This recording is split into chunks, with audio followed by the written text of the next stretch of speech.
Al-Shabaab, there would not have been a change of leadership had it not been for the airstrike that killed Godane just a few months ago. That was the second in a string of at least 3 now with this most recent airstrike, with this most recent drone attack that has eliminated top leadership there. So it's extremely significant to remember that.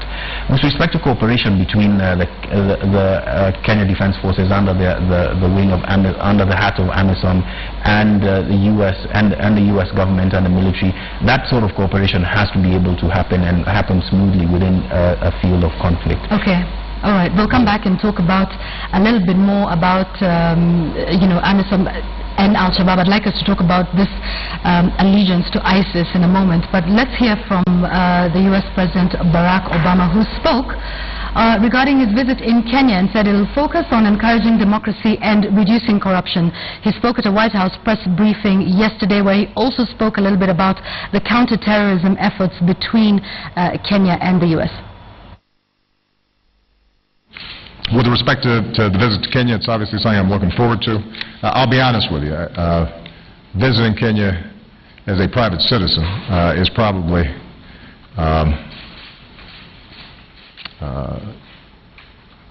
more meaningful to me than visiting as president, because I can actually get outside of the hotel room or a conference center. And just the logistics of visiting a place are always tough as president. But it's obviously symbolically important. And my hope is that we can deliver a message that the U.S. is a strong partner, not just for Kenya, but for sub-Saharan Africa generally, build on the progress that's been made around issues of health and education, focus on counterterrorism issues that are important in East Africa because of Al-Shabab and some of the tragedies that have happened inside of Kenya, and continue to encourage democracy and the reduction of corruption inside that country that sometimes has held back this incredibly gifted and blessed country. All right, that's U.S. President Barack Obama speaking on his visit to Kenya in about 9 days from now. And talking about counterterrorism efforts, do you think that'll be a big part of the conversation? We know it's about entrepreneurship, which he's very passionate about, yes, and started this initiative in 2009. But how much do you think this is going to feature in discussions it's going to have with Kenyan leaders? Perhaps not on the podium of the Global Entrepreneurship Summit, but it's definitely going to be a big feature in terms of the discussions between Uhuru Kenyatta and President Barack Obama. Of course, the United States has just fairly recently created a fund for about 5 African countries, of which Kenya is part, that would benefit from direct funding from the United States with regard to fighting terrorism. And the fund is about $40 million, if I'm correct. And this goes back to the commitment that the United States has had to fighting terror within the region and supporting countries and propping up nations that have been doing this. And it's been happening for a fair part of about a decade. And so being able to find a solution to what's happening in Somalia is extremely important, because that's one of the fronts that a lot of Western powers, a lot of Western leaders believe is still an area in which some of their own citizens can come and train, receive training, and then go back and launch terror attacks in their own nations and in different parts of the world. So Somalia is an extremely important cog and facet of the war against terror. Not forgetting what's happening in Yemen, also impacting what's happening in Somalia. Right, and the U.S. issued a travel advisory preceding the president's arrival, and they said this is routine procedure. Everywhere the U.S. president goes, they issue that travel advisory saying that, terrorists could use this opportunity to launch an attack. Do you think that this drone strike that has killed 4 of the key leaders, even though we're not yet sure whether Gamaldere is among them, might help to assuage some of these fears that this might happen, and just be a nice little victory before his arrival? Yeah, it's definitely an important victory if indeed these are the people who've been killed, because what it does is that it destabilizes the leadership of the Al-Shabaab. A lot of the orders and a lot of the commands with respect to terror attacks, targeted terror attacks within the region, would come from this layer of this rung of leadership in Somalia. So it's definitely an important victory to be able to celebrate so close to the terror attack. But in terms of pegging it to the Obama visit, I think that we need to be a little cautious about that, because all over the world, terrorists have now been able to adapt to the fact that they are fighting people on the ground and unseen in the air. And so communication, their movements, all of these things have become extremely important for them to be able to track and be able to do in a very surreptitious, a very secretive manner. So the kind of information that would have led to an attack like this could either have come out of a spontaneous sort of lapse in judgment by these people, or months and months and months of planning with respect to what happened there. All right, not pegging it too much to him coming, but let's look at this locally. The area north in Kenya has had as recent an attack as a week or two ago in Mandera. What do you think this does for stability in the northern region?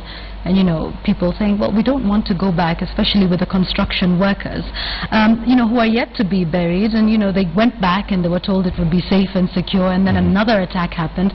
In fact, some of those who were there survived the previous attack, remember, on the quarry workers. Yeah. But how significant is this drone strike and the killing of these 4 leaders in terms of ensuring some level of security in northern Kenya? I don't think the two would be linked, at least at this point, because the kind of leadership that we're talking about here aren't the sort of people who would be in the front lines. So perhaps anecdotally, would it dampen the spirits of those in the front line? It would definitely dampen the spirits, as much as it would dampen the spirits of anybody who loses a leader. But in terms of linking, the linkages between the top and some of the fighters on the ground, especially in that corridor, I don't think that it would have the immediate effect of being able to destabilize them. Remember how the Shabab has been operating in that region is in packets of about 20, 30s terrorists operating across the entire stretch of the region. So a lot of these groups would probably have some level of communication with the center, but would be independent, operating as cells, trying to launch attacks into the country. Okay. So the dreaded ISIS, and I was reading up about how East Africans perceive the threat of ISIS. And in Tanzania, I believe it is something that the residents and citizens of Tanzania are particularly concerned about. But then we hear of news that Al-Shabab is trying to delink itself from Al-Qaeda and now pledge allegiance to ISIS. Do you hear anything that tells you that this is the case? If that is so, without fear-mongering at this point, but how significant would that be to have Al-Shabaab and ISIS linked to each other? Well, it's fairly anecdotal at this stage, but if you look at what happened in West Africa with Boko Haram pledging allegiance to ISIS, it gives ISIS a political victory, at least at that level. And that linkage between Al-Shabaab and ISIS, for now, I'd be a bit doubtful about it because of the long-standing relationship that Al-Shabaab and Al-Qaeda have had, and the brand of terrorism that ISIS purports to perpetrate is far more extreme than some of the things that have been happening within Somalia. So there'd have to be a serious change in terms of the leadership and the direction and the focus of Al-Shabaab in terms of being able to accept the ideology of ISIS. And I don't think that they're quite ready to do that. One, because Al-Shabaab has a fairly national agenda within Somalia.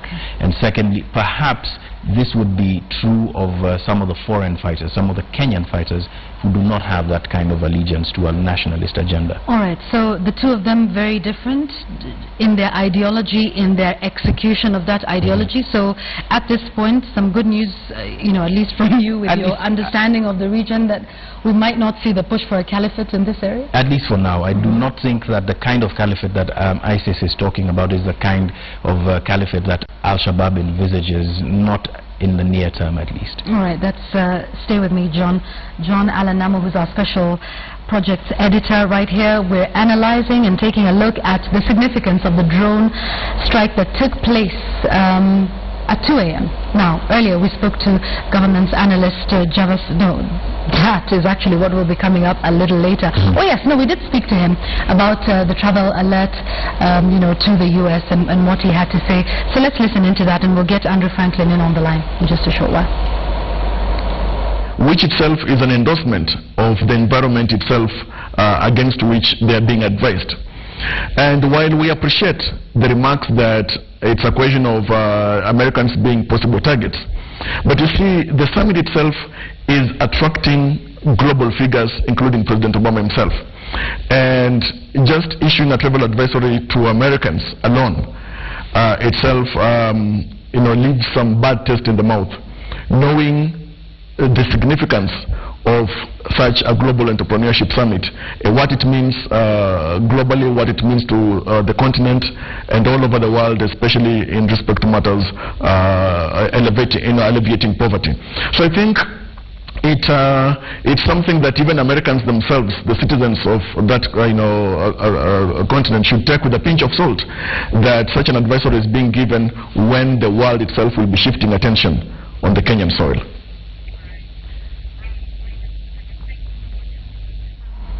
This is KTN News. In case you're just joining us, the news just in that is developing at the moment. A drone strike by the U.S. government took place at 2 a.m. yesterday inside Somalia.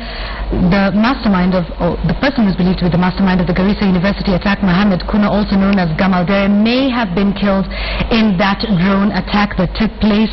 We spoke to Mwenda Njoka, who's from the Ministry of Interior, who says we're still waiting for DNA testing to be done to confirm if he is indeed amongst those 4 key terror leaders that were killed in that U.S. drone strike that took place at 2 a.m. in Somalia. We'd like to speak to Andrew Franklin, who's our security analyst now. He joins us on phone. Andrew, good afternoon. If you can hear me. Great.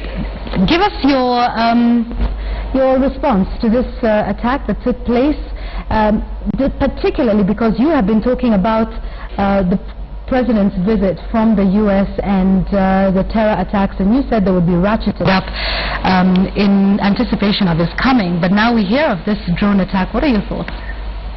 Well, my thoughts are that it's always good to kill masterminds of terror attacks.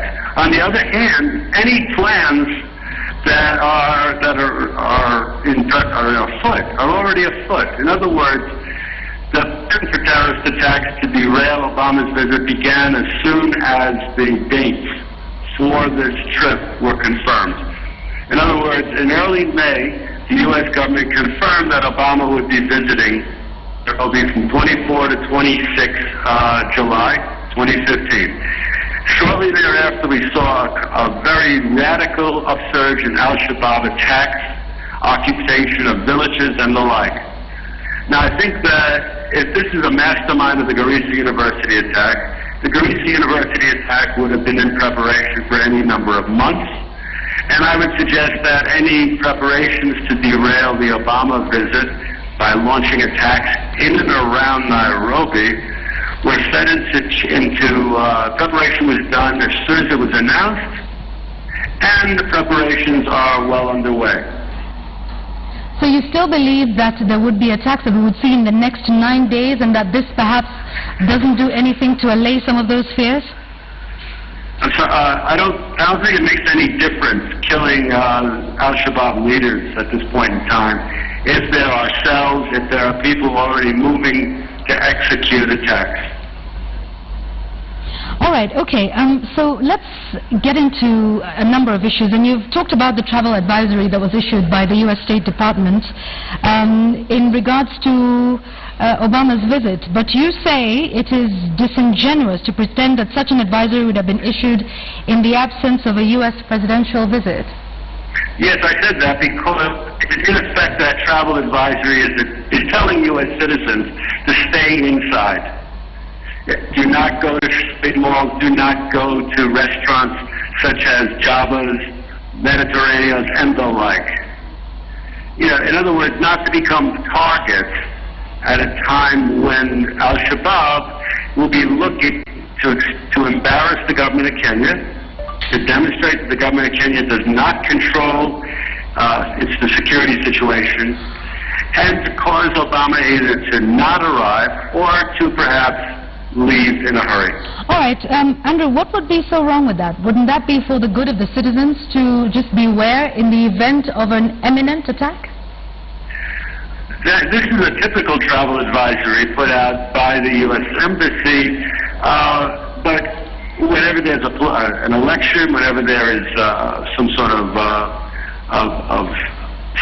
high-level... Actually, no, let me rephrase. I'm sorry. This is not the same sort of travel advisory that is put out. This is actually focusing on this GES, and is actually mostly citizens who would be in Nairobi at that time have nothing to do with the summit. All right. In fact, most U.S. citizens who are residents in Nairobi, who are not part of the U.S. Embassy, would like to go on with their normal lives without sitting in traffic or having their daily work and education and the rest disrupted by President Obama's visit. Okay, let's stay with Obama's visit for a moment, because you believe it is absolutely unwarranted and unnecessary? At this point in time, that's correct. So far, we've had no real reason given for why he's coming. There are any number of security problems that can be dealt with that I don't believe he's going to deal with while he's here. But there are issues of governance. Andrew, allow me to interrupt. He's here to talk about entrepreneurship, and this is something that apparently he's very passionate about. He launched in 2009 in Cairo and has been running ever since the first entrepreneurship summit that was held in Washington, D.C. a year after that. Do you not believe that that's reason enough for Obama to visit Kenya? No, I don't believe it's reason enough for Obama to visit a country which is under threat from a terrorist organization. All right, Al-Shabab. Okay, let's speak about that threat for a moment, because in this letter that you emailed to us, you've written it to a couple of representatives and senators, and you know, obviously you've talked about your stay here, but in that email you wrote to the senators and said Kenya is a failing state. Is that your belief? Yes, it is. I believe I've said that on various media presentations, that we do not control our documentation. We don't control our ID cards. We seem to be unable to implement the reforms. We have not implemented the National Police Service Act of 2011, nor the Kenya Defense Forces Act of 2012. The National Intelligence Service Act of 2012 is not being fully implemented. On top of which we have no National Security Council. All right, so in absence of this, you believe this is a failing state, yet you've been a resident of Kenya from 1981. Let me take you up on another issue that you talked about there. You said that the state has lost nearly all ability to implement reform policies to which it is committed. You've talked about administrative chaos, bureaucratic inertia, I'm just reading your email here, and generalized mismanagement that is throttling the country's economic and social development. Yet in the same light, Kenya has been looked at as one of the fastest growing economies in the world. We're starting from a fairly low base. Let me be very frank. I also said that Kenya had the ability in the past to carry out effective security, that Kenya had structures that worked. And I have said over and over again that in the past we had a police service that could find people, that in fact we were able to deal with things like a fire at JKIA, which is a perfect example of how our systems have been becoming eroded and have fallen down. Our airport burned down on August 7th, 2013. The most effective fire brigade that we had that used to come into the city center to put out fires was the one at JKIA, along with that of the Air Force. Now, I would point out as a perfect example of our inability to deal with a fire at an international airport. And quite frankly, in the last 2 years since Westgate, we've seen no improvement in our security forces' responses to massacres. Well, that may not necessarily be true. In the recent Mandera attack that took place, the government's response time was much faster, and some say more deaths would have happened had the government not responded to that attack within about 15 minutes of it. But let me give you the definition of a failed state. A state whose political or economic system has become so weak that the government is no longer in control. So, Andrew, are you saying that the Kenyan government is no longer in control, weak political and economic system? Aren't there any improvements that you see? What I said very clearly is that Kenya is a failing state. A failing state. I did not say it was a failed state, and I wish that be made very clear.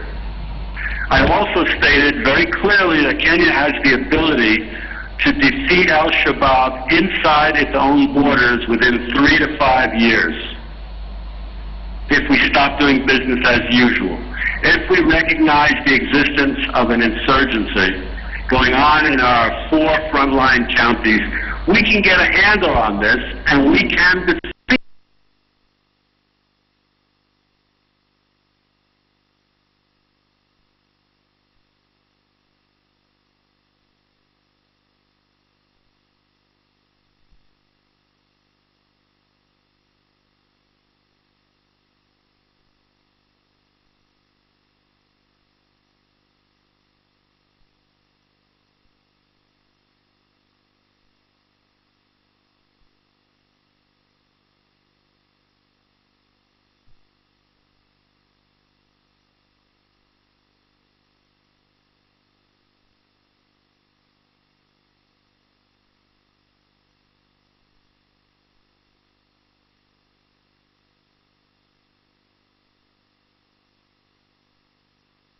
That comes in for however many hours really is not addressing some of the serious problems that we know about. And I do not understand, as an American who has lived in Kenya since 1981, why we are not actually spending our money, that is U.S. money, more effectively, and also looking for actual results. All right, Andrew, just finally, before we let you go, so what, in your view, should we start to do to strengthen what you say are some of those things that we're not focusing on in terms of the war on terror, in terms of securing the nation, in terms of fighting this insurgency, as you put it? Well, do you have, how many hours do you have? In fact, I have a minute and a half, Andrew. If we declare that we have an insurgency, we can start using the county structures to deliver the hearts and minds sort of thing. If we start implementing the National Police Service Act of 2011, if we reorganize the administration police, retrain them, and start deploying them inside our borders to go after Al-Shabaab, and also if we start withdrawing the KDF from its support role in AMISOM in Somalia. The KDF should be withdrawn inside our borders to support a Somalia border control project, which is a system of barriers, surveillance systems, but all manned by a reorganized National Police Service. We need to recruit reservists in accordance with the law, and these will be our community police. A lot of things can be done in the context of our existing security legislation, which was all passed to operationalize the 2010 Constitution. We have good laws. We have lots of good people. We're spending a lot of money, but we're not demanding that our political leadership actually read the laws and do the job. All right, thank you very much. Andrew Franklin, who's our security analyst. John Alanamu, our special projects editor, is still with me as we try to identify the people that were killed, these 4 key leaders. What are your thoughts on that conversation with Andrew Franklin about what we're not doing right? Kenya a failing state? Really? Well, I think failing state is a bit of a strong term to characterize Kenya as, because there are a lot of things that we're doing right within the construct of our armed forces, within our disciplined forces that are becoming better. For instance, the recruitment of 10,000 police officers, much as it's being pointed to as an area that could potentially lead to even more weaknesses, is important, because if for no other reason, you need the ratio of police officers to public to be able to increase, and therefore make the public feel as if that they are more policed.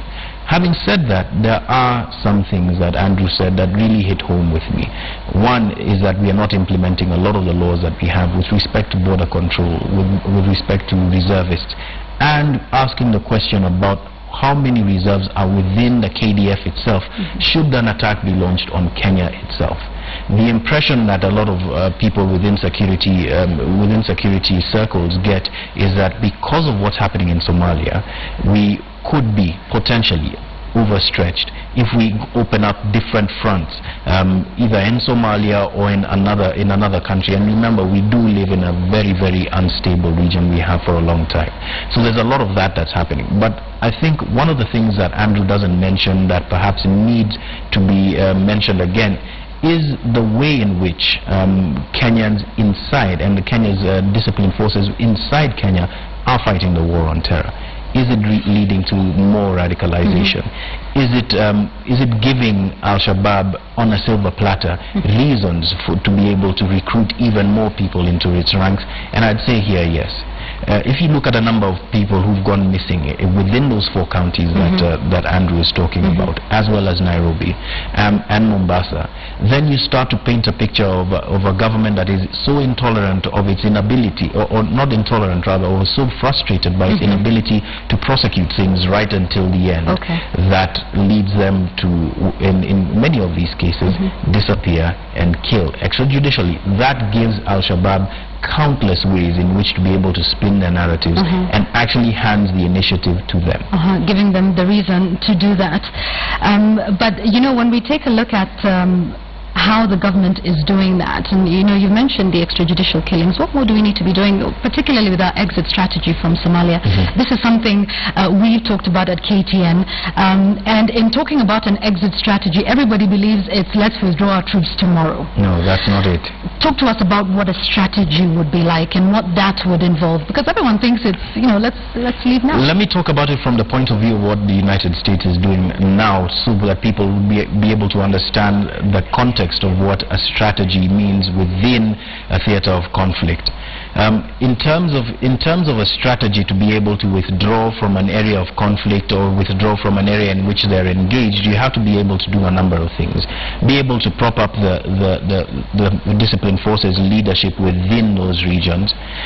Be able to support those people so that they're able to fight their own wars, but also look for areas in which you can strengthen capacity within your own ranks to be able to respond should there be a resurgence of the people that you are fighting.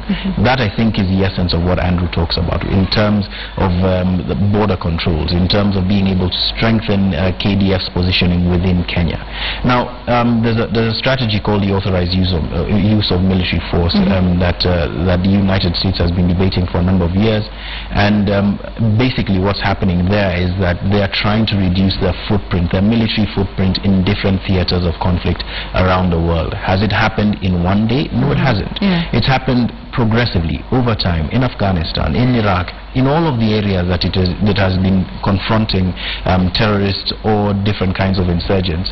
The withdrawal has been over time and planned in such a way that the people who are left there do not sink into certain levels of chaos. Have they done it well? That's something to be debated. But at least there is a strategy. I'm not saying that we will stay there until as long as it takes. Because then that just presents another diplomatic problem, doesn't it? We become an occupying force. Yeah, that's definitely correct. And you've seen Somalia differ with Kenya quite openly in its parliament and on political podiums with respect to the strategies that Kenya is using. The wall, for instance. The president of Somalia talked about the fact that the wall that is being built between Kenya and Somalia is not going to be able to help. And that kind of difference between at least at the political level, it sinks down to the ground and it trickles down, and it reinforces the impression that Kenya is not interested in the well-being of Somalia. So there has to be some sort of cooperation. I'd like you to hold that thought on this, the war between Kenya and Somalia. We'd like to come back to that in just a moment, but we've spoken to David Obonyi, who's the KDF spokesman, and this is what he tells us. We'll try and get him on phone for you, but what he's confirming to us is that Gamalde was not in fact amongst those that were killed in that US drone strike at 2 a.m. this morning. He says that those 4 key terrorism leaders are in fact middle-level Al-Shabab operatives, but he says Gamaldere was in fact not amongst those that were killed there. That's David Obonyo, KDF spokesman. We'll try and get him again on phone just so that you can get to hear from him on what this is. So again, this now changing, this could be in fact middle-level operatives. Again, how significant would this be? I'd like to reference when Osama bin Laden was killed, and we thought this would be the end of it. So what does it do when you kill, say, a high-level operative, a middle-level operative? You know, what effect would that have on the troops? A high-level operative has the effect of being able to politically destabilize that organization and make it feel leaderless, make it seem without direction, especially if that leader is a person as charismatic or as forceful as an Osama bin Laden or as a Godane, a person who has direct impact on the direction, the focus and the strategy of a terrorist organization. Under Godane, Al-Shabaab became more extremist, less nationalist. If you were to kill a person like Gamaldere, the effect would be that you withdraw the support and the direction, the focus of a person who has Godane-like tendencies in terms of the extremist manner in which they perpetrate that. So at that level it's important. But middle-level operatives are also very important to be able to eliminate in a war such as this, because they are the hands and the legs of an operation. They'd be the people who'd be in charge of intelligence. They'd be the people who'd be running actually intelligence and the war front, quite practically. So that robs the initiative from leaders like that, from organizations like that, if leaders like that are killed. All right. In just a minute, because I know we need to wind up our discussion on this, the war between Kenya and Somalia? Fairly controversial. Andrew Franklin is a huge supporter because he thinks that if deployed well, then it could be a force for good. But speaking to people on the ground and speaking to the Somalis themselves, it's still fairly controversial, if not outright a bad idea for them. Looking at whether the effect of having a wall would be important in stopping terror, perhaps in stopping the flow of terrorists from one end to another. But are there terrorists in Kenya who are Kenyans? All right. That's a question we need to ask. Absolutely. Thank you very much, John Alanamo, our Special Projects Editor, on that news that is developing as we speak about the 4 key terror leaders who've been killed by a U.S. drone strike in Somalia at 2 a.m. We were led to believe that Gamaldere, who has a 20 million shillings bounty on his head, might have been amongst those that were killed. The Interior spokesperson says they're still carrying out forensics to confirm if that is indeed the case. David Obonyo, the KDF spokesperson, says he is definitely not amongst those that were killed and that the 4 are actually middle-level Al-Shabaab operatives. This is KTN News. My name is Yvonne Okwara. The news coverage of this continues. Ali Manzo is standing by to carry on with the news right here on KTN.